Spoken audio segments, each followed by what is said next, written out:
Good evening.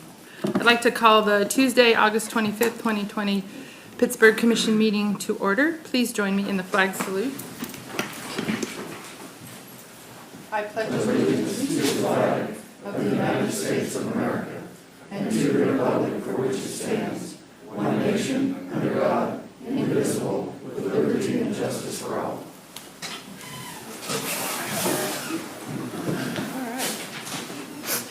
We will move into public inputs. A few housekeeping items before that. If you come forward for public input, you may remove your mask when you're speaking. Please speak directly into the microphone. Please state your name and your address, and we ask that you keep your remarks to 3 minutes. And if you're getting close, I'll kind of give you the high sign, and that'll indicate that you need to wrap up. So I would open up to public input. Is there anyone that would like to come forward?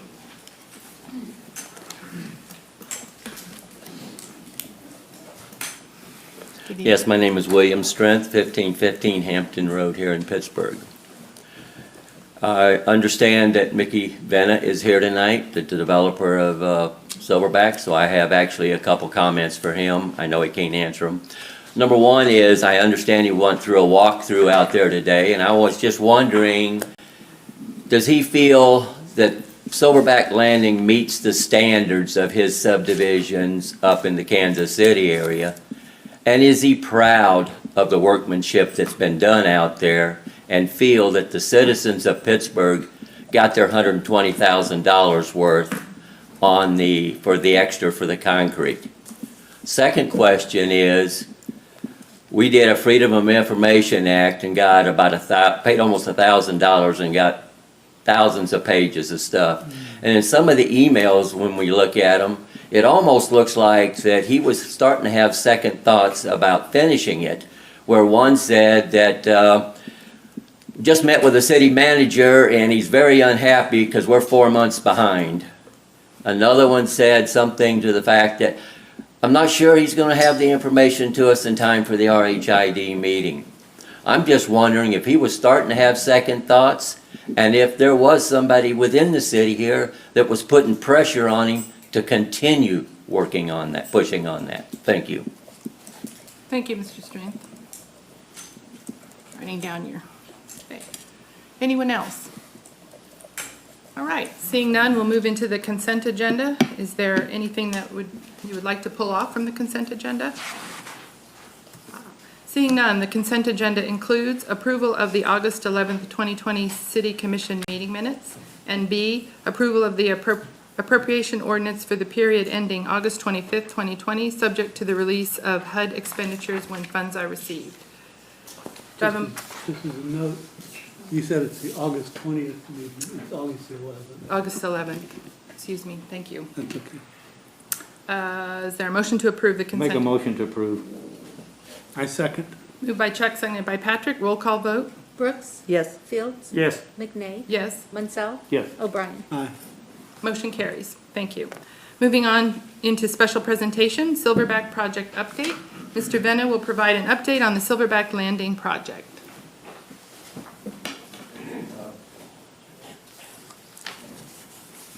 Good evening. Good evening. Thank you for Welcome. letting me go first. One of the more exciting things before I get started is we got our first 2 permits here. Thank you all.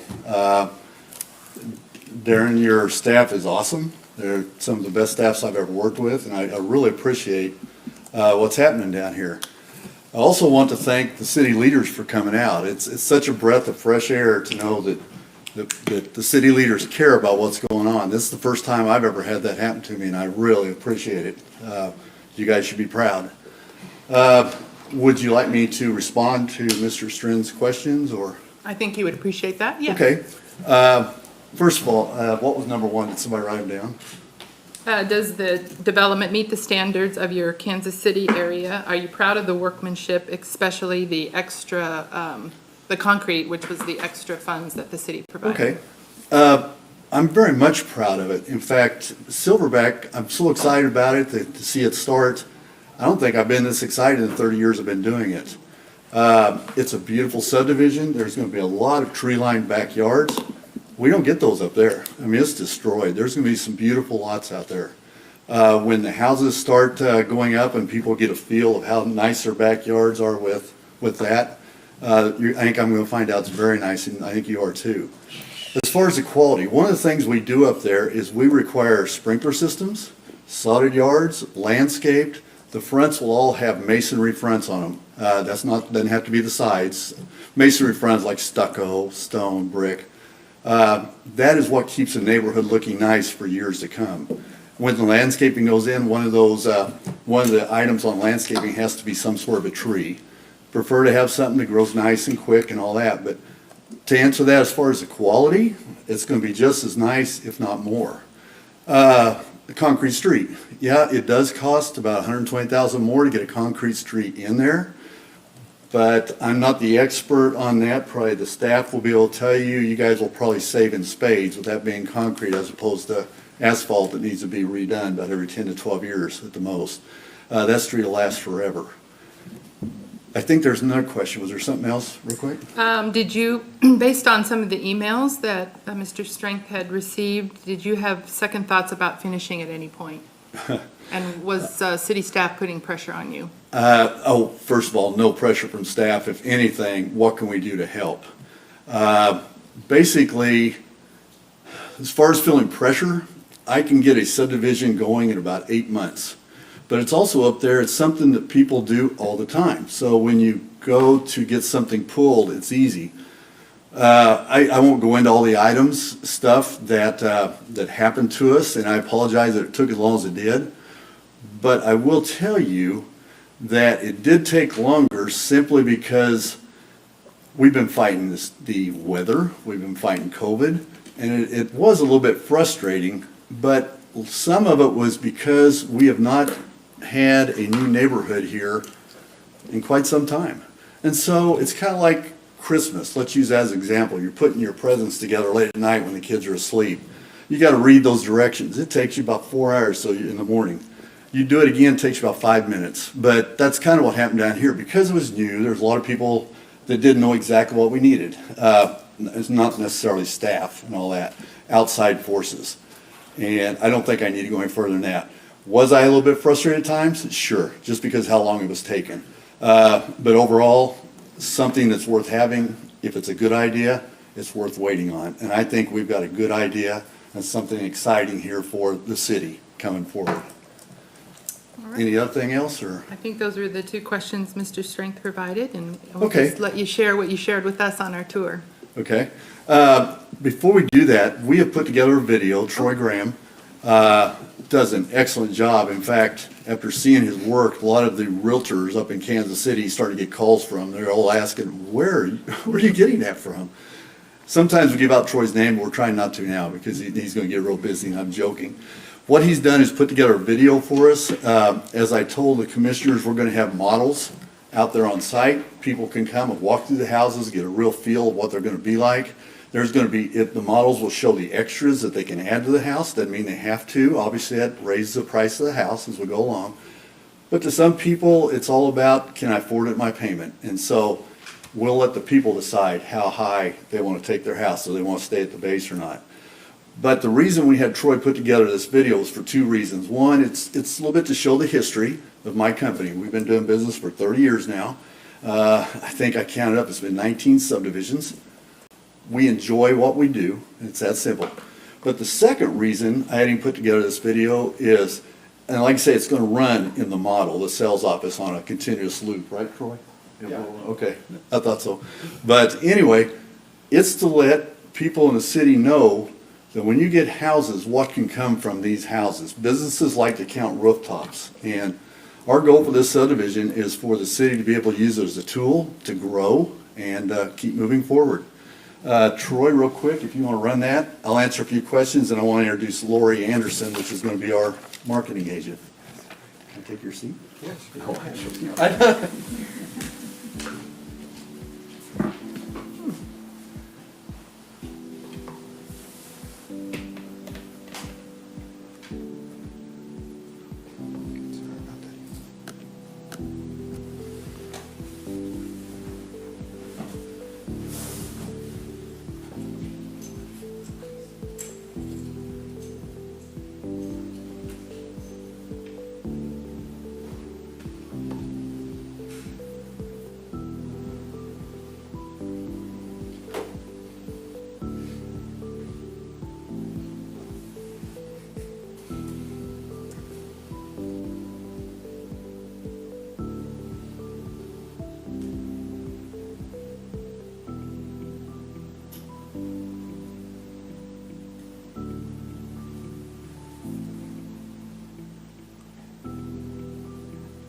And I'm sorry, that's longer than what I wanted, because I don't want to take up all your time tonight. You guys got a lot of business to do, but the main thing I hope you noticed from that was just not the houses coming in.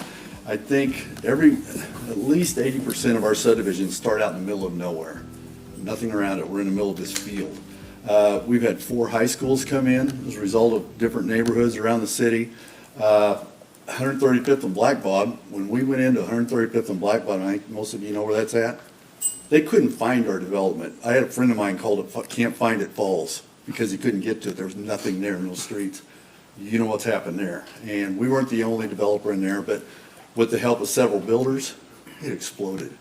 And there's no reason Pittsburgh's not going to do the same thing, because I really feel like you guys are diamond in the rough. When we get the highways here, we're ready to go. Troy's trying to find that, but more, I actually want to know if there's questions from you all, before I get Lori Anderson up here and talk about the houses we're going to build.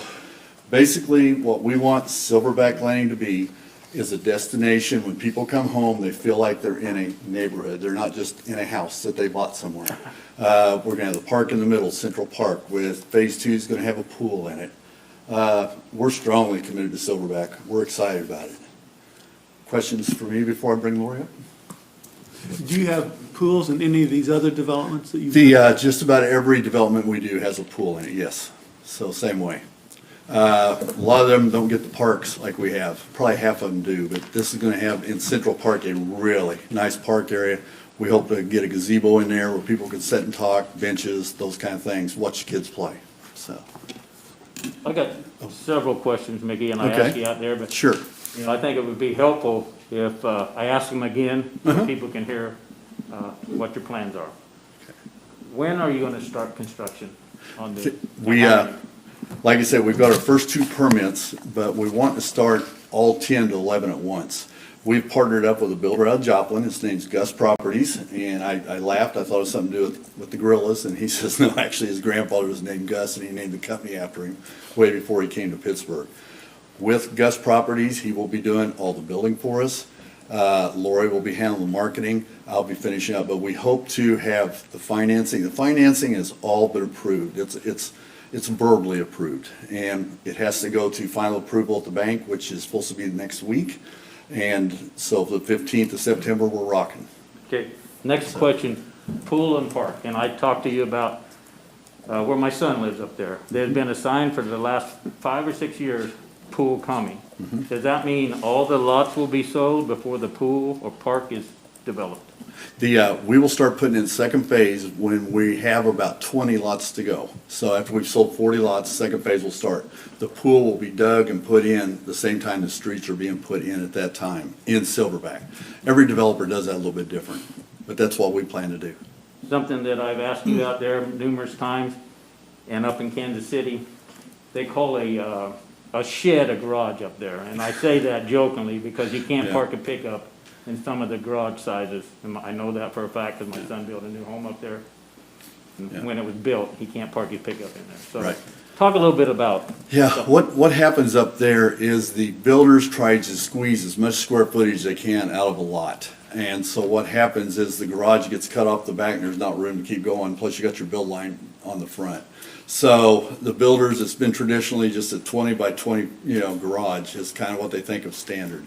With these homes we have coming, 2 of them have 2-car garages, the other 3 have 3-car garages built into the price. As far as depth wise, they're all a little bit different. We try to get 22 to 23 feet, but every plan is gonna be tiny bit different. But yeah, I know what you mean by the shed. If the new trucks they're building now are bigger than trains. But they could build a garage bigger to fit that, depending on what they want to spend. On these lots, they should be able to take a custom build job, pulling the garage out, a little bit of extra expense, of course, and, but they could, yes.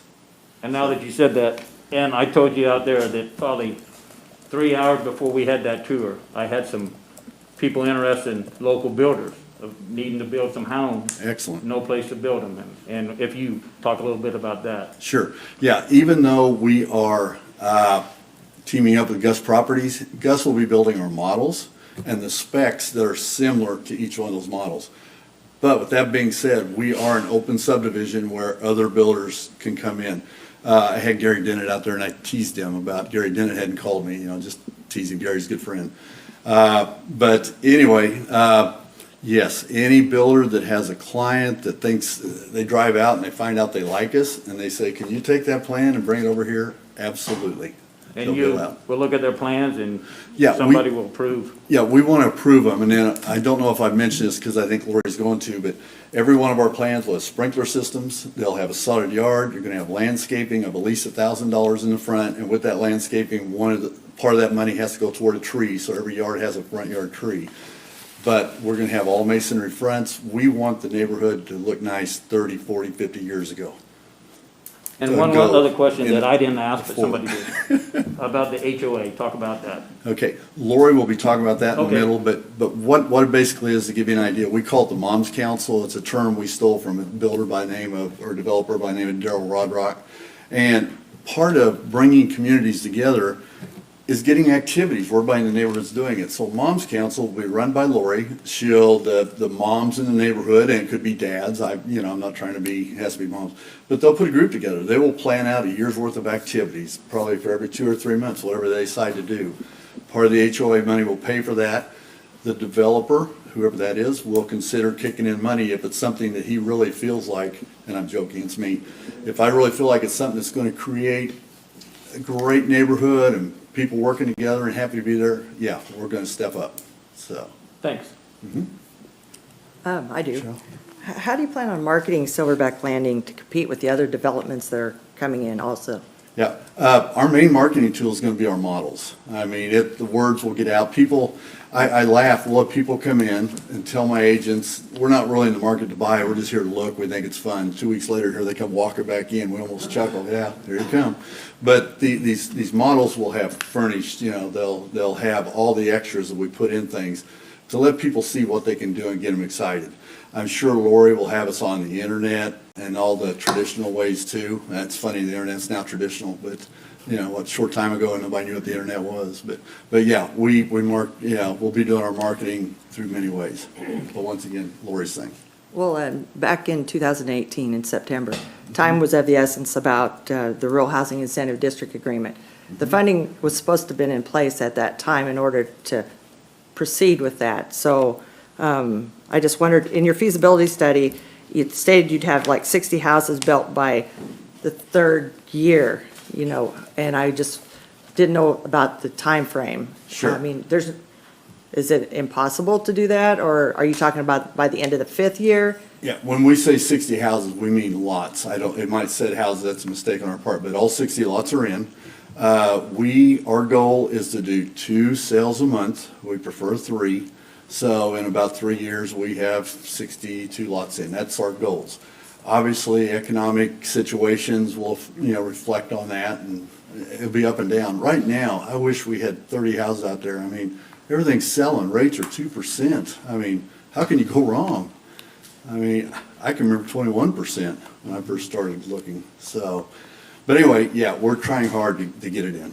I don't even want to go into what we fought to get there, but if it hadn't been for staff, there was times I was frustrated. But staff kept me, they say, you're okay, we'll solve it, blah, blah, blah.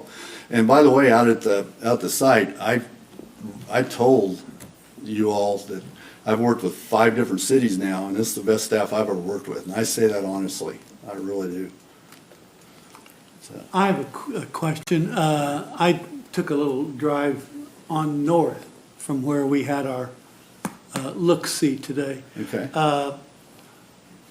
Some of the, for lack of a better phrase, I'd call them cul-de-sacs, okay. have a big space in the center Uh-huh. next to the main road. Uh-huh. Are those for a dwelling, or is that green space? Those are green space, and what we'll do is, about the time we're opening up the models, we will be paying a landscaper to go through and just get this thing, my mom used to call it to the nines, whatever Yeah. that means, but, you know. But yeah, we're gonna have it looking good. The park equipment will be going in March also, about the same time. 2 reasons. One, of course, we don't wanna pay to put it in if it's not gonna be used. Sure. So we will wait till March. The other thing, you gotta be careful with, nobody lives out there with vandalism. It's just, it doesn't mean kids are bad, it's just their kids. And, so we want to really hit the ground about middle of March next 2021. My other question is, do you think you could work out getting a split-face mask to go with your T-shirt as opposed to OU? Yeah. That would look good, wouldn't it? Opposed to I OU. like that. I saw the one though, that when you smile, the teeth come out. That's funny. So, Thanks. yeah, that Mickey, would I look just good. thought of another question. I've talked Okay. to several builders in the area, and they're experiencing some issues with building supplies right now. What are your concerns with that? That's one of the things that, we've been having a team meeting last 3 Sundays down here, in an office out in Frontenac. And that's one of the things we've been talking, supplies are low, so, Gus Properties is going to the suppliers and say, hey, look, we're bringing in 10 to 12 houses off the bat. What can we do to reserve and get this out? So he is working on that, but that is an issue right now, not only here, up there, lots of places. It's crazy times, Right. so. I have Sure. another question. Sure. The RHID included like the crash gate and sidewalks, the public park, and the South Entry Monument. Is that money escrowed to cover the cost, or is that in something you're, Yeah, the sidewalks are in now on the green spaces, but we wait and the sidewalk will be put in with the house. There's so much traffic going over, they bust those sidewalks up, so we get the house in. The very last thing we do when we grade out the yards and all that, the sidewalk goes in, if there's one on that lot. Some lots won't have a sidewalk, it'll be across the street.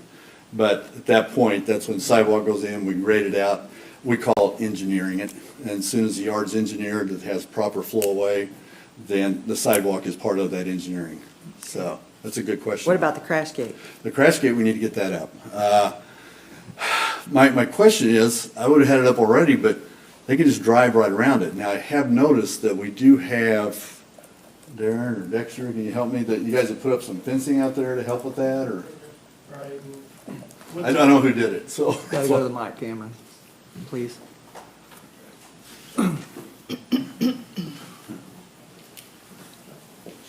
Yes, with the start of construction, we're also looking at getting some large rocks there Okay. to help kind of landscape and also provide a barrier for anyone trying to drive around that end there as we start to see activity Sure. pick up. Until that point that the gate is built. Yeah, that's a great question, because you need the gate, you know, to keep people from just running through there over in the other Sure. neighborhood. But at the same time, as we're starting to build, you get, we call it sticks in the air. A lot of fire hazards start when the sticks start, any flammable thing coming in. We want the fire department to be able to get in there. Let's say there's a train blocking down there on Centennial, they can come in that back way and get in there quickly. But the crash gates are very important. Yes, that's a good question. Thank you, sir. Mickey, since you brought up about fire, will you mention what you did out there about the sprinkler system and were required in that development? Yeah, every house that comes in fact, all the houses that Gus is doing has a sprinkler system as part of the price. It's worked in there. Any builder coming in, that's one of the, he'll have to sign that he will put in a sprinkler system as part of his house, along with the sod, along with the landscaping, masonry front, those things. And it's really not for that individual, I mean, it is that they're building a house for, but it's for all the neighbors. You want all the neighbors to feel like all the houses are looking good in the neighborhood. So that's mainly why, so. Cheryl, did you have any others? Yes. Was you gonna build the berm or not around the north end? The north end.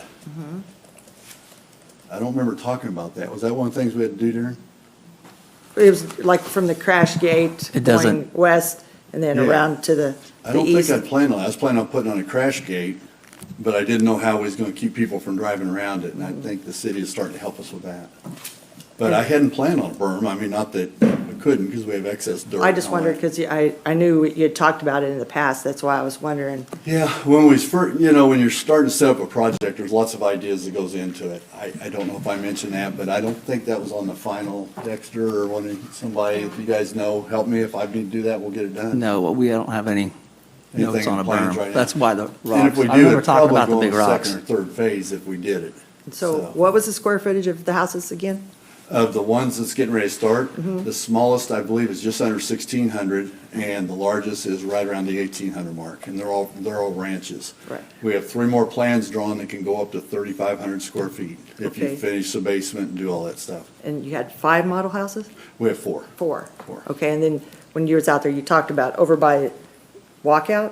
You was talking Yeah. about something about Walkout, what did you mean by that? Yeah, all the lots out there are a little bit different.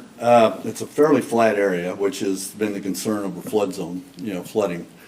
It looks like the engineering that was designed by the engineers have worked. But there are a few lots that have some nice fall going from the curb back to the back of the lot. Those are perfect daylight. Across from where we were standing? Across from over where that we way. were. It'd be the first cul-de-sac on the right. And I think there's 5 lots in there.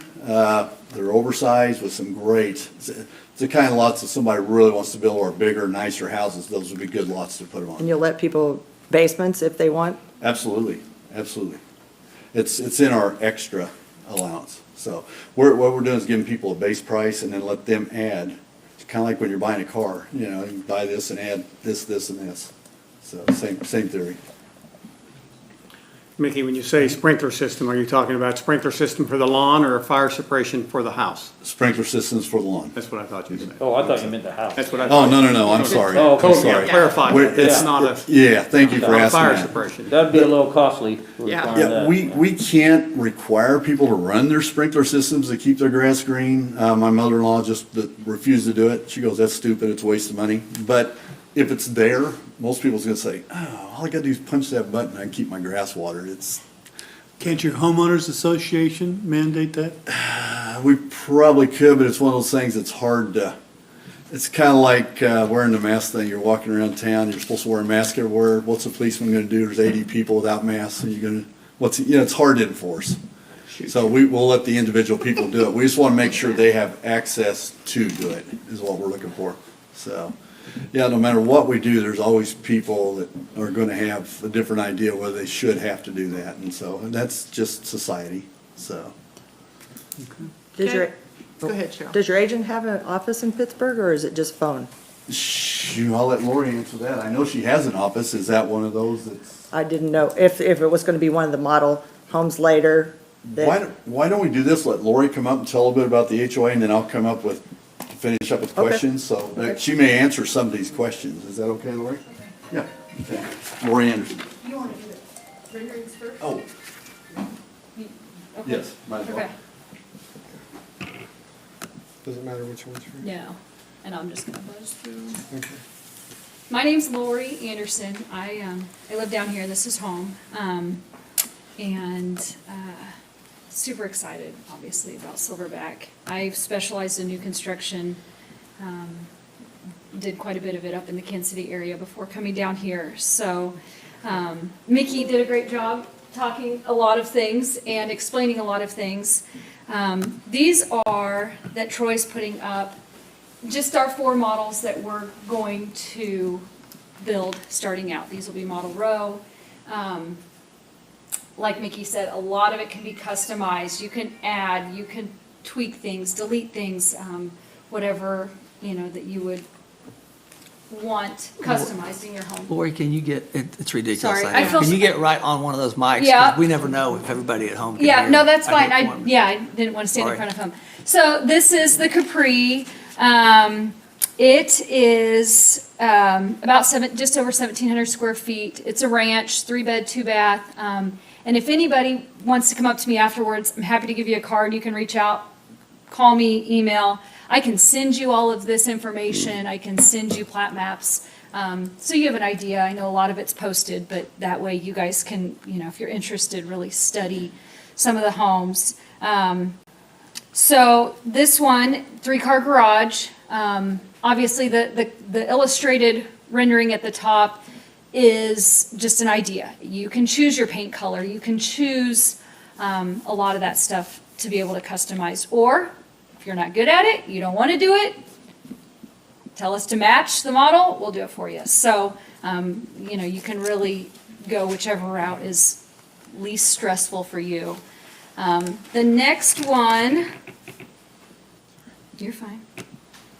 The Portofino, it's right about that 1,700 square feet. Like Mickey had said, we kind of float in the 16 to 18. We do have others that have the basement option that go up to almost 3,000 square feet. So you can, like I said, you can really customize these. The Portofino, it is a story and a half, 3-bed, 3-bath, 3-car garage. As you see by this, there's a side entry option. And you can see by the floor plan at the bottom, on the right side, there is the upstairs that's got a bedroom and a loft area that's, pretty neat feature for the floor plan.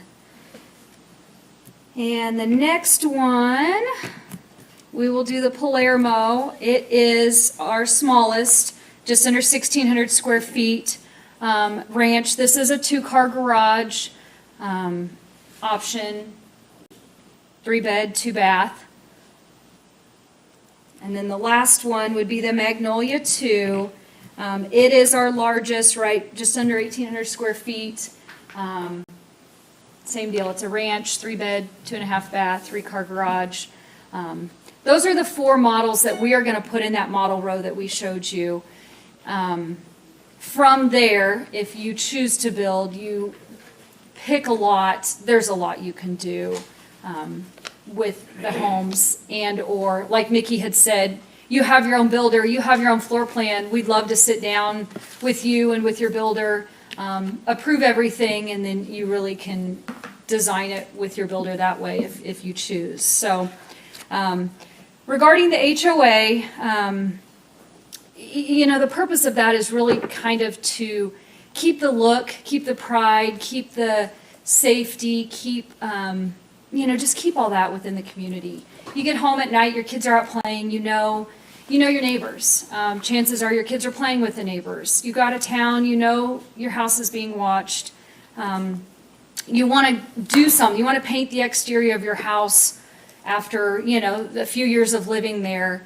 I know that my next door neighbor isn't going to paint it a bright pink color because it would be something that the HOA would have a list of approved, that kind of stuff. So it kind of just keeps that, that feel, a good sense of community with everyone. So we are going to create, and I mentioned it out on the site earlier, what we call a mom's council. I know Mickey mentioned it.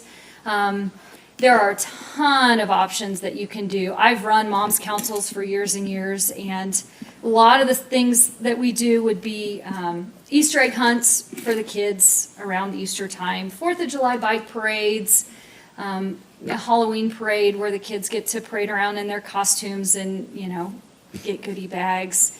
And then, of course, around Christmas, Santa comes and, you get to see Santa. That would all be stuff that would be open to just the community members or like their grandkids. If you would be living there, you could have your grandkids come. A neat feature, just like the pool, the playground, all that stuff would be for those that live in Silverback. And all of those things are excellent resale also. When you're looking to buy as an agent, I also encourage my clients to think about when they go to sell. What's it going to be like in 20 years when you sell? And we are confident that Silverback will be maintained. It will be a nice looking neighborhood, the safe, the community, that sense of pride that your resale values will stay, if not increase over the years. So I don't know if you guys have any questions. Mickey covered quite a bit of it, which is great, but like I said, feel free, anybody that wants to reach out if you want to see those renderings, I'd be happy to get them to you. I don't want to get too far down in the weeds on the HOA, but I know we've had some developments that have had a little bit of heartburn between the residents in terms of sheds and pools, putting a shed and a pool on their property. Does the HOA cover what they should look like, above ground, in ground? Yeah, Mickey would probably be the best to Okay. answer some of that, but I do know that there are covenants and restrictions that, would have all that. Yeah, that's a very good question.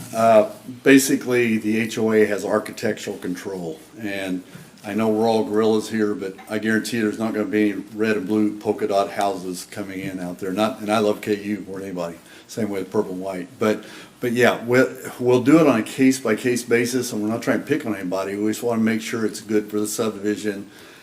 You can buy a shed for $5, you can buy a shed that looks like your Maserati ought to park in it. So it depends on how it will look and that. But right now, as a developer, I have control of the Architectural Control Committee. But as soon as the HOA, when we're gone, it'll be a board set up to handle that, to protect the neighborhood is why, so. but- Any other questions for Lori? I do. Yeah. What's the price of the lots? What do they range from? We are incorporating lot prices into the homes, just to kind of save with confusion and everything. We are trying to float right around that 250 to 280 would be your home price, depending on changes, depending on extras. With the lot included? That would include the lot, 250 yeah. to 280. Yeah. And some of the lots that would be our higher price lots or the more premier lots, maybe the walkout lots, those would add, you've got your base price, let's say the base price of this home is, $260, it would add 10 to that. Or if you picked a lot that maybe is a little smaller or something like that, it would actually drop the base price $260 down to $250. So you can adjust your price by the lot that you pick. And you start on the south and you build, you fill up going north, correct? On phase one? You don't- Yeah, it's in a not- way, but. We have 60 lots available, but we're opening up just the first 20. You're opening So- the first 20. So the first 20 when you come in. Now, if we get somebody that says, gosh, I love that lot all the way in the back, doesn't mean we can't go ahead and open it up. I Yeah, see. We'll talk. 60 are ready to go. Yeah, 60 Yeah. lots are ready to go right now. I didn't know how that worked. I just was, So you talked about the price of the lot being included in the price of the home. Right. But we We- talked we- earlier with individual builders. Yeah, They have to talk to you about the price of a lot. there's a price that builders purchase them for, but the less decisions we can pile on a couple making a Right. decision this big, Right. the happier they are. So if we include the lot in the price of the Sure. house, it just helps. 'Cause there's too many other decisions, what color is the paint inside the house? What kind of carpet? So the builder would get with you and Yeah. whatever. Yeah, he'll purchase a lot from us, Yeah. we'll give him our lot prices and Yeah. and work with him. So, So, Mickey, just so we're clear on phase two, you have 60 lots in phase one, you're opening 20, and you will look at beginning phase two when you have 20 left of the 60. yeah, we have 135, I believe, total, Total. so we'll probably break it up. What is that, 60 more, not, that's too much, 50 more, 55, whatever that number is. We'll try to break phase two and phase three up in equal numbers, so. But the pool will definitely go in, so. as far as the RHID goes, you don't have to fill up phase one first with the No. 60? What we generally try to do up there is when we, like if we've got 60 lots, when we've sold 40, we start putting in the next phase. It takes us, even when things are going well, about 8 months to get a subdivision in. Like I say, this one took a lot longer than that. I apologize. I blame nobody but myself, but we got there. Sure. I didn't know if phase one had to be done by the 5th year. As far as. As far as the full. RID program, I Yeah. think there's a sunset date on that. But the RID's part of it, but that's not the only part. I mean, we're just excited about Silverback. Sure. It's a gorgeous subdivision, I think. I know I'm prejudiced. I agree. I think my own kids are cute and probably other people go, "Ew." Mickey, you mentioned that when you're building a house, there's upgrades available, if you will. You mentioned a basement, something. Can you list maybe 3, 4, or 5 of the other things so people can understand what they could look at from a base house up? Okay, yeah, what we'll do when we build the models, they'll be loaded up completely with every extra you could possibly get. It may not be in every house, but one example of what people like up there, we have these faux beams, faux French word for fake. And the trim carpenter actually builds them. He stands there with one hand and hangs them. And when you come in, when it's done, you think, good Lord, it's all part of the structure and all that. But people love that. But by the time you buy the wood, pay the guy to build it, hang it, do everything, it's about a $7,000 item. So the vault will be there, but he just, and you can, something you can do later on, but upgrade on granite, 3-car garages. If the house only comes with a 2-car garage and you want to add a third, that's an extra charge. But what we're trying to do is make it as easy as we can on them, as I started to say a little while ago. So by putting them in the models, people don't have to make that hard decision. I like it or I don't like it. It's not like it's on a piece of paper, goes, oh, we really like this? They know, they'll see it. It doesn't mean they have to like it, but it's, it's just a great way to do it. But those are the kind of extras, but it'll be when people come out and walk the models, they'll see. And Lori will have a sheet as they walk through, they'll see what is extras in that house. Thanks. So, One thing, and I hate to bring it up, but Dawn did, so I blame her. And that's these sheds that you see people bring in. Is, in these models, or in one of them or something, could you build a larger storage space close to Correct. the garage or attached to the garage? So you don't look like you have an outhouse sitting out there in your backyard? yeah, and it once again, depends on what they're trying to store too, but we've got one house we built in Kansas City, has a side entry garage. We had a couple come in, well, it takes 30 feet, correct, to do a side entry garage. They wanted to make it a front entry garage. Well, guess what? Their garage is now 30 feet deep.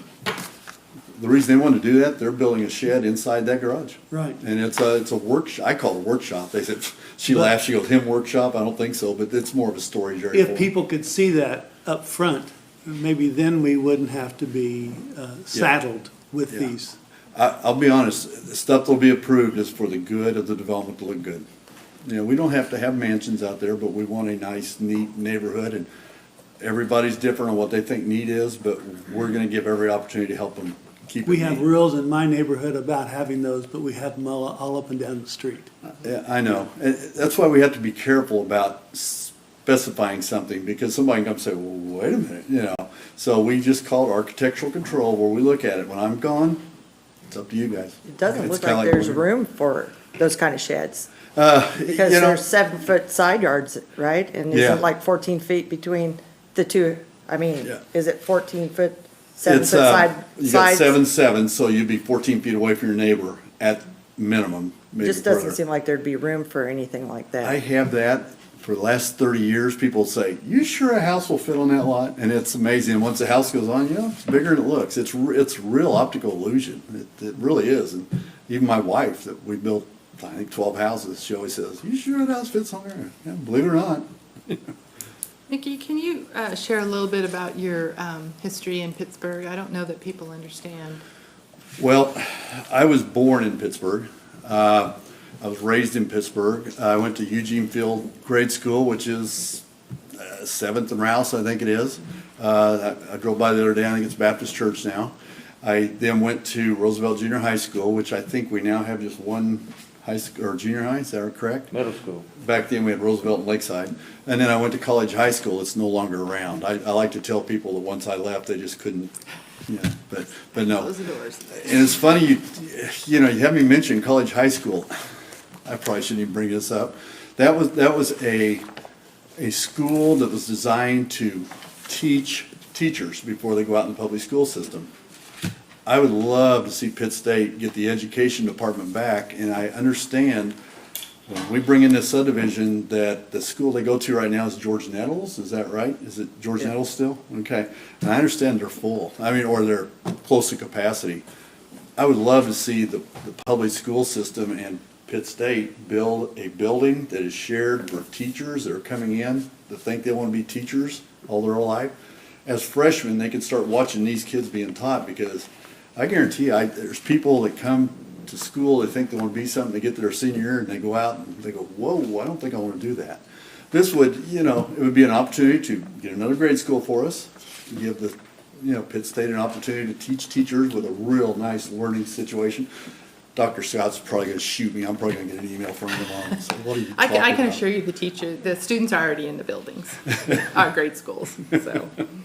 But anyway, yeah, that's my dream to do that. Like I say, that's no more than a dream right now, but I'd love to make that work on that site. Some right there on the road that you guys so graciously built to come in. By the way, it's a beautiful road you built. It's gorgeous. I love the curves, so. You're talking about the road in Silverback? Yeah, Silverback Way as you come in. What a gorgeous road. I get so tired just straight. If you can get angles and curves, it does so much for the neighborhood, as an opinion, so. So as far as the concrete in Silverback, not in Silverback Way, but in Silverback, are you happy with the final product? Well, There's a few up there, things. we always do asphalt, and the developer puts it in. So when you start putting in concrete, it costs more, but I think over the long haul, if we build a full brick house, it costs more off the bat, but over the long haul, you're probably gonna save money. I think it's a smart decision by Pittsburgh to do that. I really do, to require it, so. Did you have any problems with the concrete at all? Well, yeah, not really. The gentleman building it was, they're out of Springfield, and there was some mix-up on how close they wanted their standards, and I can't remember what it is. But nothing major, but it's built very nice, quality. So, it's not like Donald Trump, but it's the greatest road in the world. It's beautiful. Beautiful. Any other questions for our guests? Mickey, I just want to tell you, thanks for your persistence. It's been anytime you go first or 2.0 even, we've had some nice developments in Pittsburgh. It's been a while. And we put out the big marketing campaign 3 or 4 years ago with the housing info, trying to get some home builders, and it's starting to come to fruition now. And you were there early on and said, I drove down here, kind of just wanted to drive by my childhood home, and lo and behold, I saw that land and thought, maybe it's time to do something. But I know it hasn't been easy, and I need you to know I appreciate it. You've treated our staff with the utmost respect. You haven't made it easy on us, but easy isn't what we're about. We wanted to get it right, and you're the professional, and you've had a lot of patience with us as we've tried to meet your needs and never gave up on us. So I just want to make sure you understand how much we appreciate it, how excited we are that your time has come, as your video said. And The best is yet to come, and we're serious really about that looking on forward there. to it. So thanks, buddy. And thank you for that, and in return, my dad used to have a saying, if something is a good idea, it's worth waiting on. And it took us a little bit longer, but I think it's gonna be a beautiful subdivision for Pittsburgh. I can't wait to see houses out there. So. Neither Absolutely. can we. All right. Thank you so much job. for Good job, joining boy. us. Thank you, Lori. Thanks, guys.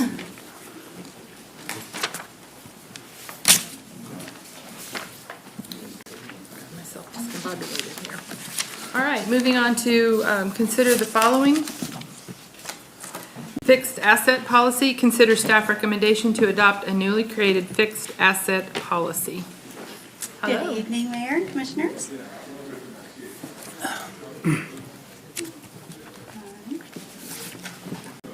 Tonight, I'm here to present the fixed asset policy for the city. Earlier this year, our auditors were here, and they recommended that the city adopt a formal policy regarding our fixed assets.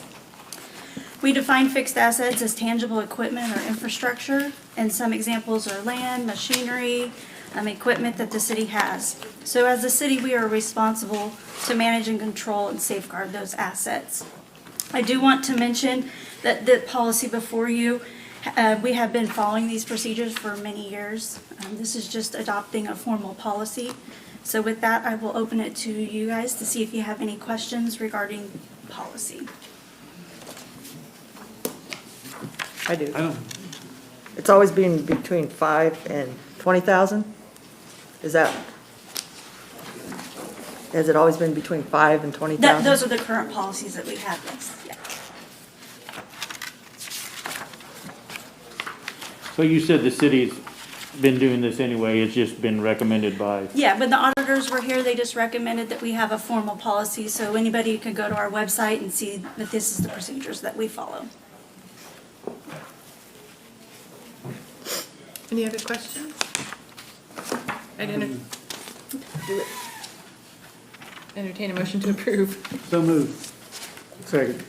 Moved by Patrick, seconded by Larry. All those in favor say aye. Aye. Opposed, same sign. Motion carries. Thank you very much. Thank you. Moving on to ordinance number S 1072. Consider adopting ordinance number S 1072, calling for a special election to be held on October 6, 2020, for the purpose of voting on a proposition to authorize the city of Pittsburg, Kansas to levy a special purpose citywide retailer's sale tax in the amount of 0.5% to be levied for a term of 5 years to take effect April 1st, 2021, or the next available date, with the revenue therefrom to pay for the maintenance and repair of city streets, and not to exceed $100,000 annually to pay for a sidewalk repair matching fund for property owners.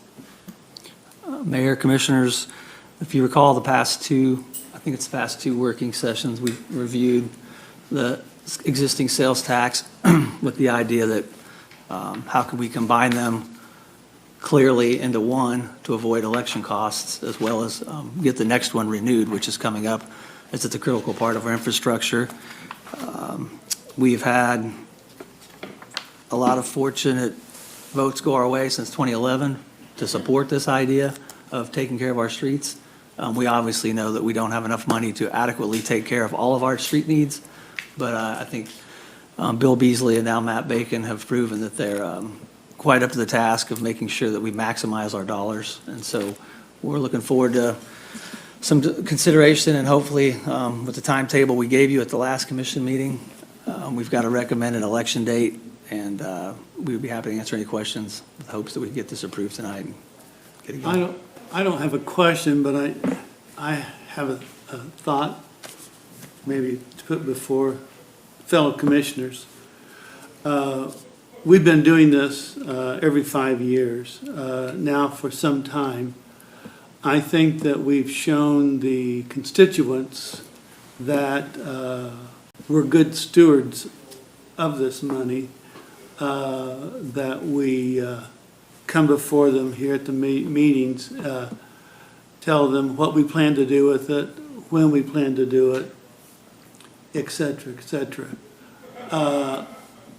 In funding these street works, in the past, we have received the majority of our street money from the state. We still get some street money sporadically, but with that, it makes it difficult to plan high-dollar, long-term projects. And I wonder if we should consider extending this 5-year sunset to a 10-year sunset. That I'll put before you all. Matt, can you speak to the programming idea of, how we work with the state? I'm assuming that would help you, but. Yeah, so I just pulled something together, and obviously state funding is, we're hoping right now. But KDOT changed over, they had to Clink, and now we went to the CLIP, and they used to have the T-Works program. Now KDOT's went to their Ford program, which does a lot of different infrastructure and a lot of different opportunities, and you can see the year pathways that they set up that you can get awarded. And so East Quincy is part of the cost share program that's currently we're participating in. And so that would allow, like you're talking about, us to really start to project. In my study session last time, I showed a lot of streets, things like Michigan, Georgia, a lot of streets that need that same build like Quincy's going to get in the next couple of years, that we could really start getting that preliminary design, that engineering, so that we're shovel ready to put that in KDOT's program and help fund those other than bond issues. You'll have to just look at my chicken scratch. I did, hopefully just kind of, maybe Ron can get that. Grab some of our historic projects over the last decade, just to look at some of that funding. Like Centennial Broadway, the construction cost was $925,000. city's cost portion was $118,000. And look at some of those big projects that, obviously the cost share with Quincy is gonna be $3.5 million and $3 million. Over the long term, you're talking about 10 million worth of, or I mean, 9.3 million worth of construction projects going on in the city of Pittsburgh, and, you know, the city's paying half of that. You know, and a lot of our half becomes non-participating because we've bonded out some water line replacements and some other things that go along with those projects. So, there's some real value into being able to pre-plan those projects, those big projects, and then strike while the iron's hot if if we're accepted into KDOT's program, just like Quincy. And So I understand that we have to get in line for some of this money. there is, but the more prepared you are to go, the better chance you have of award. And that's kind of what helped us with Quincy a lot, so. So what do you think about the 10-year? I think the 10-year gives us, instead of thinking about where to put the next Band-Aid on, it gives us a better opportunity to pre-plan those bigger projects and say that, hey, we're gonna put a significant amount of money towards a project if awarded. To do that, it makes, it just continues to, we shuffle money a lot to make things work with some of the C-clips and the Clink projects that have went away. But I think the 10-year makes sense, having it together, that continues that projected revenue and income to plan those projects. I mean, the 10-year would, you know, even right now, I'm going to start thinking about, okay, well, we gotta shuffle again, because by next March, we're only gonna be back to $1 million if we don't pass that tax. And so, if we know that 10 years, we're at $20 million, that continues to say, hey, okay, Quincy's done, now there's another potential for another $3 million we put with something else in year 5, or year 3, or whatever the case may be, and it allows us the opportunity to take that, reshuffle some of that money to keep our projects that we have for resurfacing, but we can still address some major capital projects without necessarily having to do bonding and those type of work. So to it pull just that allows off. you to plan. Yes. So there's still one setting out there further down. Yeah, Quarter there's- cent or something like that. So Yeah, let's- that's the one So- we're recommending combining. Sure, so why don't we look at doing the 10-year like Patrick's talking and redoing it? And why don't we do it during the general election instead of a special one to save our money as far as the 12 to 14,000 it costs to have a special election? Why don't we just do it during the general election, add it, like Patrick's saying, to a 10-year and go from there? Yeah, the staff's recommendation on the special election has been more of a historical review of what's been successful, with the idea that we want to continue to be successful. The ordinance language has changed almost nothing, with the exception of the 50s going to 100. That's why the 5 years is in there the way it is. The special allows you to keep, I don't know how much anybody's paying attention, but the November election's gearing up to be something interesting. And I think this tax has been very successfully done through specials, and it made sense that the recommendation would be a special, but obviously, you guys will make that call. I think to go on with that, we have been successful getting this passed as a special election. And I think that's the way I've always understood it, is that we want to make sure that this gets passed. Well, you're Because it- talking less than 30 days till the general election, and your cost is 12 to 14,000, according to Don Pyle. Yeah, So why, I I mean, understand. I could see I would be willing to wait the 30 days, because people would be on board with wanting to do this. And then, like I said, adding it to make it 10 instead of 5. I think from my perspective, I think there's going to be a lot of noise on the general election, and by having it as a special, we can really concentrate our message. And I know it's just a month before the general, but it gives us the opportunity to really present the benefits to this. I think when we get closer to the election, there's going to be a lot of competing voices for different elections, for different campaigns. I think that's a good point. The people we spoke to, that, believe me, we're not in the election business, and it's a great question, because obviously the no-brainer is, hey, let's do it in November, is if you get I mean, just face it, non-government is an issue. People that don't want government to do anything, people that don't think government can do anything. If the November election becomes a mess around, I don't have any confidence in the government, I don't think my candidate's going to win, I'm just going to go vote no on the whole ticket, it brings up a lot of risk that it's hard to mitigate. If we can keep it to a simple question, a specific question, and a clear question that's about something as local and basic as our infrastructure and our streets, we think we can, it's definitely worth the $10, $11, or $12,000 to ensure that we don't have something go awry in November and then have to have a special election anyway, and then jeopardize the amount of time that we have between when this tax needs to be renewed to not miss any money coming in versus getting ready for another election. I think that the fact that we're not changing any of the inside of this tax, we're just changing the sunset, is easier to, for lack of a better term, sell to the public. Well, I think you're right. This is not a tax increase. It's, you know, No. it's not gone to 0.5%. There is no increase at all. There's 2.25% out there today. It's gonna go to 1. I think the idea of 10 years is a good idea.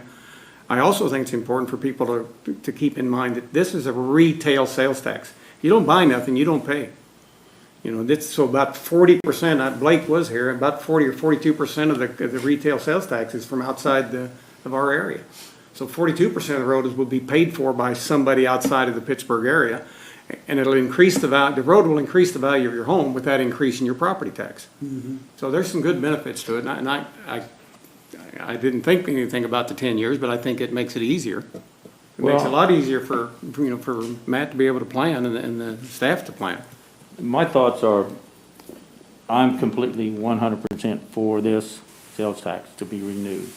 I've been here a few times that we've had to renew it, and thank God that people seen what was done with the money, and they voted to renew it.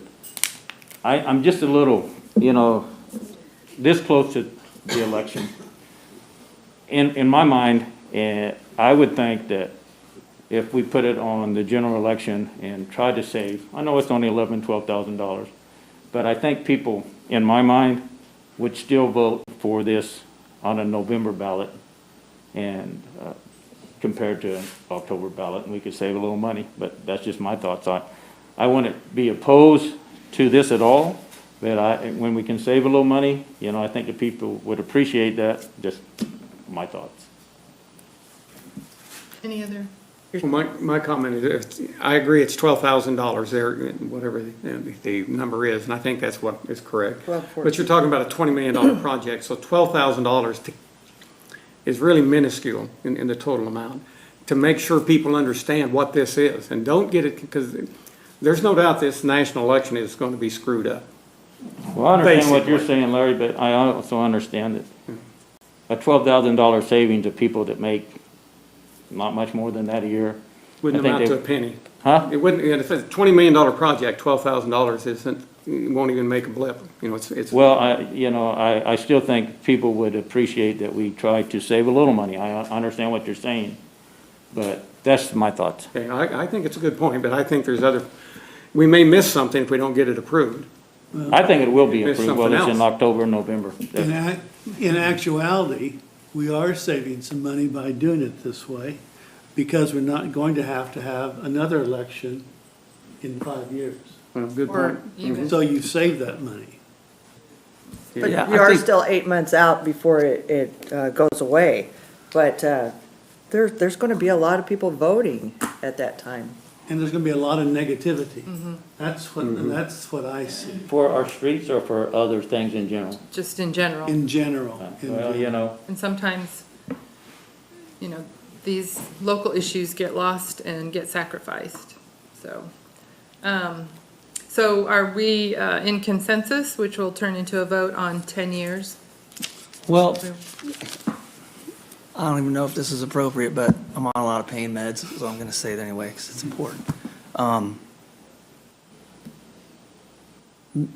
this passed 75% to 25% basically the last time we did it. The reason this passes, and like you're saying, Commissioner, and you, I mean, it's probably gonna pass. The likelihood that we're gonna have dropped off that much to where we're gonna go 49-51 and lose it is real. And that's, I appreciate that, we bring you recommendations and you guys make a decision.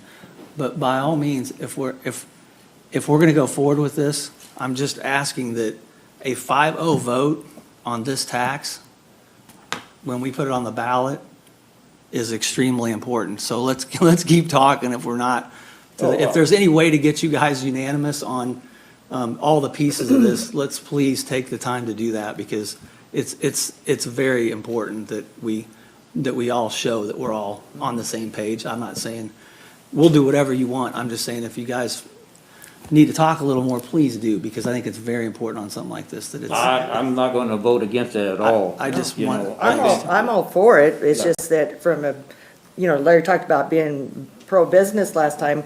Most people, when you can save $12,000 to $14,000 and wait less than 30 days, have it on the general election, and there'll be more people voting during the general election, there would be a special election, and you're not under the gun to get it, you still are 8 months out. I'm not opposed to any of it, and with Patrick's recommendation of 10 years, that's fine. But right now, I would be hoping that you'd wait till the general election to do it. Is there $12,000 worth of savings out there someplace in this, Matt, that you're aware of? Lonnie creates every day. We pay a minimum surcharge of $500 for minimum tonnage. And Yes. I can tell you that Lonnie works every day to find places to go to make that minimum tonnage, so we're not paying that every day. And I guarantee you, over the course of this tax, he's probably made that up on a few different occasions. And you may go, what's he doing over there? And that's why, because we're making tonnage.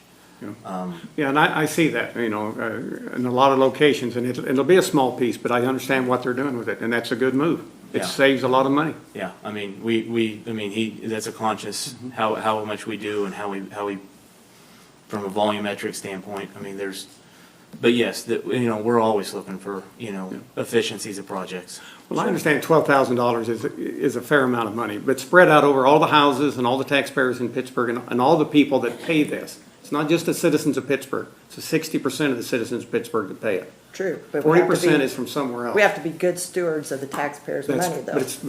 and that is being good stewards of the money if you make this thing work and you save money.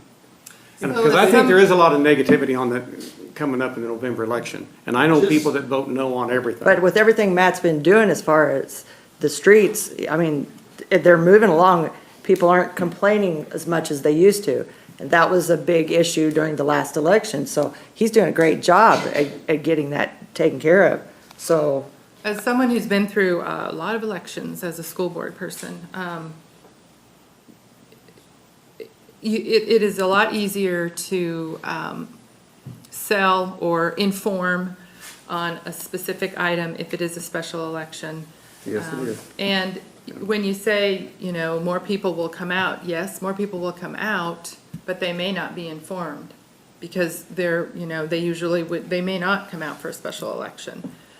This really just gives us the opportunity to talk about this issue as a single item and not get confused with all of the other information that's going to be coming out. I've seen this. This has worked at the city, it's worked at the school district because you have that single issue to share your voice, so. I have a question. What do you mean not informed? If it's something that is a press release and the city has explained it, and that's what's going to be on the ballot, what do you mean by that? What I mean is that, we have a certain percentage of our community that aren't plugged in to not only the city, but the school district, they may not get the paper, and so, but they will want to come out for the general, but we haven't had an opportunity to find and to share our story. When you do a single issue, then you have the opportunity to reach out to more of the community because you're just talking about this issue. So I don't know. So Cheryl, I guess the question is if the majority vote is for October, will you vote for that or will you hold out for November? I'm all for it. I mean, Patrick changing it to 10, right. I mean, that's an obvious thing. So it's just, I'm not you know, changing it. We no, all- I meant, Yeah, you right, suggested, yeah. But, you know, it's a give and take, so, you know, Do I hear You thought- 20? Let's get it. Do an auction, let's get that. Do I hear? So Do you need a motion? I can see what Cheryl's saying, and I see what you say, Don, that we need to inform the voters on this. And we are changing it from a 5 to 10. So do we need more time to inform them, saying the general election? Or do we need less time to inform them what we're doing? I think once you get closer to the general, we're gonna lose our voice. I think that there's gonna be Yeah. so much. I hear what you're saying, but I still think people will vote for this, whether it's in October and whether it's in November.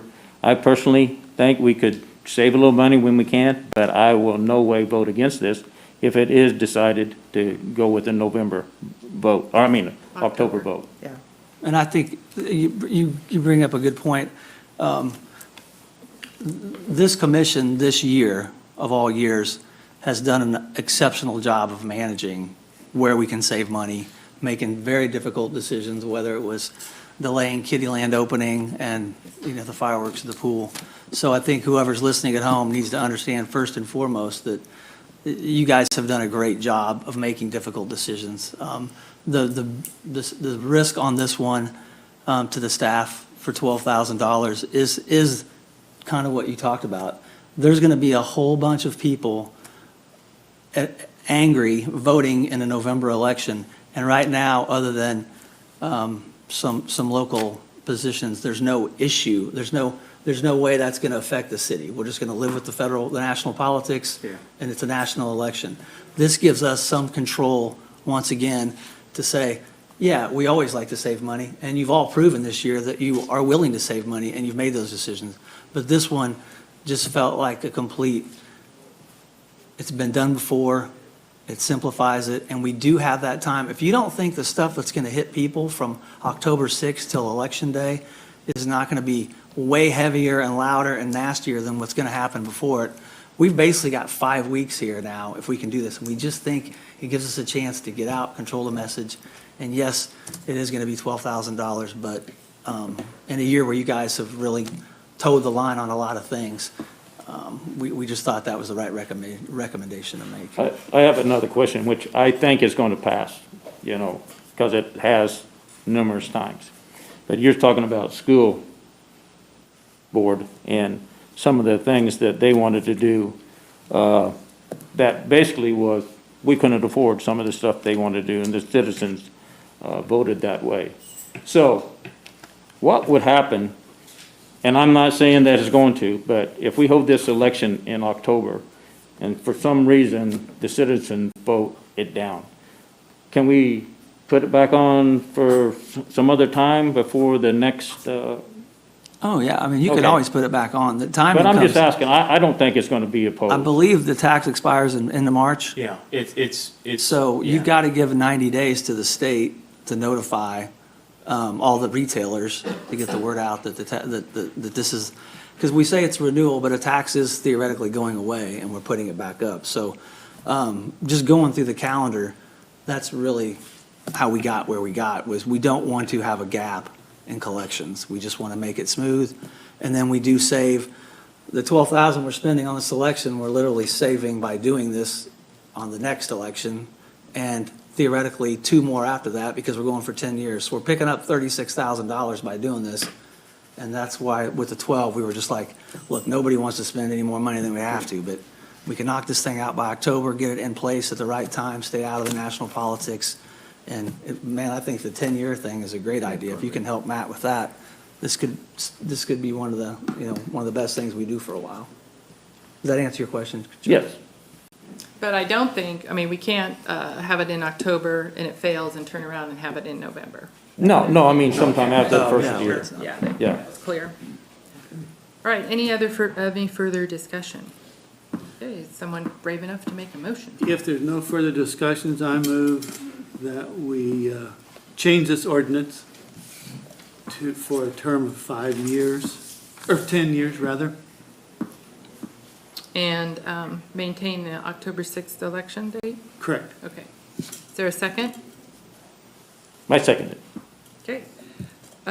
Motion made by Patrick, seconded by Chuck. All those in favor say aye. Aye. Opposed, same sign. Motion carries. Thank you, commissioners. Thank you, Mayor. I think in the long run, this will. Thanks, Matt. The I think that's best, a good point, that we are going to save that $36,000 down the road. That's something well, I that never was, put together. well, that's a really good segue to my non-agenda item. Uh-oh. Okay. If Larissa's still in the building.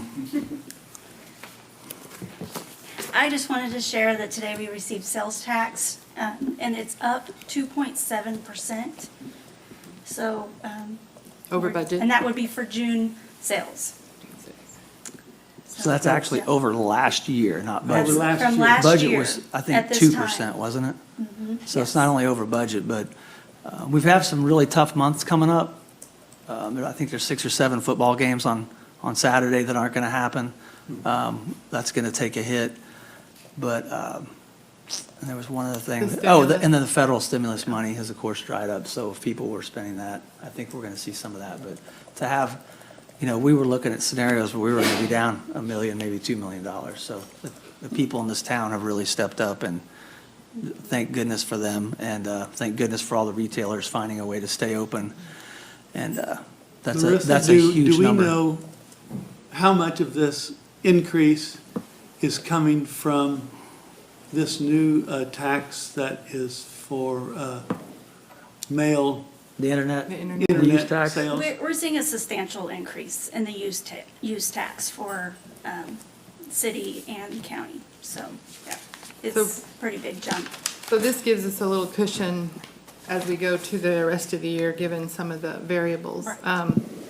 And I know at the end of the year, I'm confident that when you assess our financial situation, that if we prioritize putting back any revenue into the areas where we've maybe made adjustments, that we'll prioritize investing in our staff, both recruitment and retention, that would be Yeah, top of mind.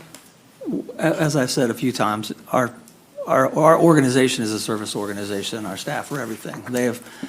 They have been faced with tuition. A lot of people were in school. We froze tuition reimbursement, so they had actually entered school with the idea that they'd be reimbursed. The finance team and the HR team are reviewing that, and I think we're at a point where we're comfortable enough going ahead. And that's, it's several $1,000s, but to each of those individuals, it's a big deal. So yeah, we want to start looking at how we can get back to the plan that we had. We had a financial plan that had raises in it, that has travel in it for employees, that has tuition reimbursement, and they really stepped up and just worked right through everything. So we don't want to go too quick, because remember, these are taxes through June. So we still have theoretically 6 months, but that 6 months that we've already completed includes that whole month and a half where everything was shut down. But it had the stimulus. So the employees are our top priority. They always have been, they always will be. And when we think that there's an opportunity to do something, if we come up with that opportunity, we'll definitely come to you, because they are the reason that people enjoy living in Pittsburgh. Daron, I understand what we had to do to get by, and one of the things, one of our goals that I brought up, and hopefully, if it doesn't happen this year and we look at it next year, is the citywide cleanup. I think that's something that's very much needed, and so, like you said, I think that's something, if we can't get it done, let's look at it maybe next year. Yeah, definitely. And we've got a couple of guys in town that are actually talking about reestablishing the old drop-off program that was here, I think, before I got here. That would be a substantial program to have, maybe in lieu of us having to spend $60,000 to do the citywide cleanup. So, but yes, we'll put that on the table for next year, and we'll hopefully the revenues will stay where they are, and next year will be as good as we've been right now.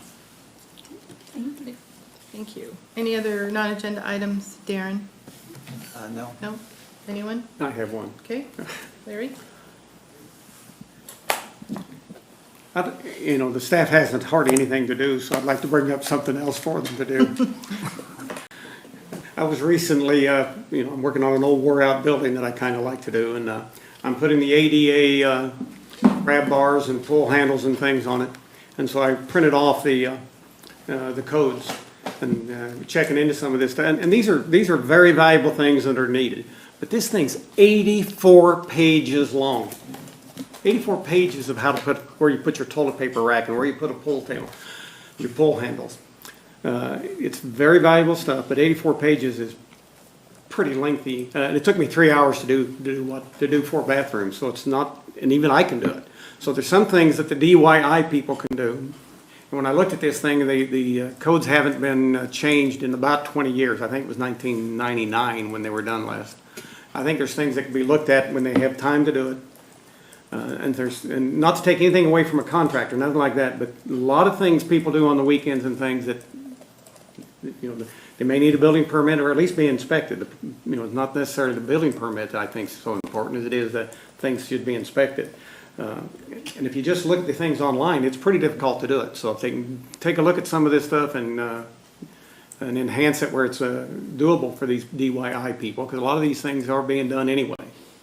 And maybe it can get a chance to take a look at some of that stuff. Maybe it's Dexter and Matt, and I don't know if it's planning and zoning, but some of the folks could, when they have a chance to look at some of this and update it.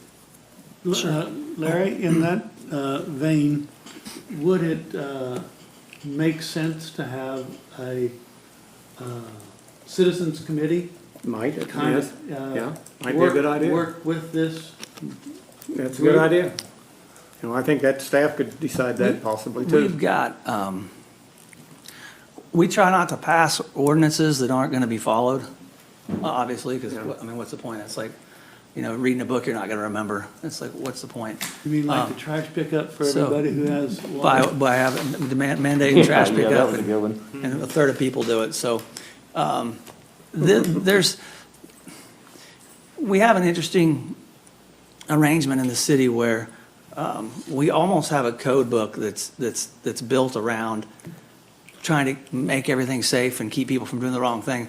But we also require all the people that are making improvements to be certified, which is different than a lot of other communities. So it definitely seems like there's some, I would like to get, and it could be a citizen committee. I'd much rather like to focus maybe on a contractors committee and start having some meetings where it's like, how can we make it easier?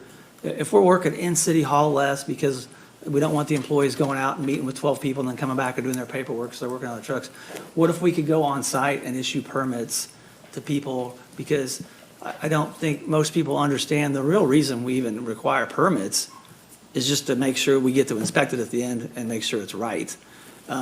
So I think there's a lot we could do there, and if you guys are ordering us, or not ordering us, but if you guys tell us, Requesting. we could get, I don't know, 10, 15 contractors and just start having a discussion about, is there ways to improve for them? They're our business people. They may think it's as arduous as us, and for us, the enforcement side is ridiculous because almost nobody pulls permits. And so, unless you want to hire somebody to sit out in front of Home Depot and follow people home with hot water heaters and things, which I'm not going to be about that, we probably could clean up that area quite a bit with a number of things like. I would think like that 10 or 15 people is too many. Yeah. Well, there's a lot of contractors. Right. Well, if you can pick 5 that'll represent everybody, that's the magic number for boards and stuff, but I think at some point you're gonna have to I wanna hear from, if we're gonna open this up, we wanna hear from as many people. So maybe 10 or 15 is just, maybe we have a couple of town hall meetings and just get them all in there and just take down, Go to town. like the IP 2030 thing, take down what people are thinking and what they're seeing, and Work then maybe through work that. with a smaller group to try to put something together. We have a commissioner that's in the trade business. You're probably a trades guy, even though you don't know it because you keep flipping buildings. I don't know what the rest of you do, but we would be willing to do it. Real good, Don. So, with all this building that's going on in Pittsburgh, are we gonna beef up our codes department? get more inspectors that are qualified to go out and Building officials or codes inspectors? both? Well, the codes inspectors are tough because we don't need one more, we need 9 more. So we need to fix how we do codes. Yeah. And a big part of that is I'm hoping to bring, with Henry's help, and he's doing some investigation on it, research. Is there a better way? The paper process that the 2 people that do codes are drowning in, it just screams inefficiency. It's the way it's been done, but the due process is so important that you have to have this paper trail. Is there a simpler way to do it? I don't know. The building officials, we are actually going from 2 to 3, so that is happening. But I don't, the codes people, I mean, unless I can get 10. Well, building officials too, But definitely. the building official, With all the we're building gonna add a that's gonna be third. going on with all these developments. Good point. We're It's doing a it. definite need. Yeah. I think that position is actually advertised right now, if not nearly filled, so. Sure. We're going from 2 to 3, and on that one, we're gonna go up as much as we want, but Absolutely. on the code people, Yeah, don't wanna hear them say that, but the 2 of them are kinda stuck doing it right now. yeah. Well, it's a lot when you have one that does north, one that does Half the south. town. Yeah. That's good. If you That's right. split up in four quadrants, Yeah, and then, like I said, I'd like to see that happen as far as inspections of houses and not the codes department, but the other part. it's happened. Okay, We just increased our group by, what's one of 2, 50%, so, yeah, and it may not be enough, but Yeah. we'll get there when we get there, but great advice, and yeah, that's in Sure. the works. So Darren, did you hear a clear, I think we're good okay, yeah. I mean, think we'll- what, the potential to work through this, did you? I think we're gonna go back, we have an IP 2030 meeting coming up, I think Okay. I'm gonna take it back to them and talk Under about. infrastructure, okay, Yeah, it's right up their alley. that's good, all right. Anything else? All right, I would entertain a motion to to adjourn, please. Second. Moved by Patrick, seconded by Larry, all those in favor say aye. Opposed, same sign, motion carries. Thank you everyone for being here.